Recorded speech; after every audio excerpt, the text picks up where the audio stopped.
इस दुनिया में एक गाँव है,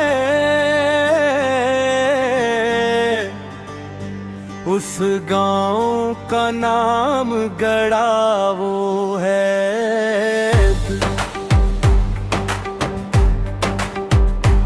इस दुनिया में एक गाँव है, उस गाँव का नाम गड़ावो है।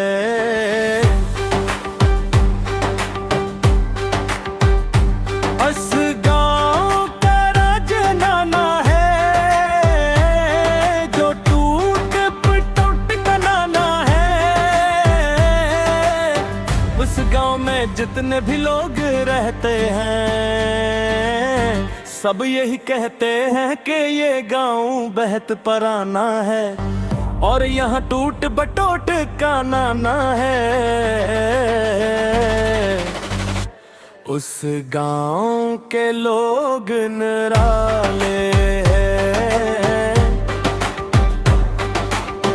सबके सब दो दो आंखों वाले हैं। बस एक ही नाना है, वो टूट बटूट कराना है।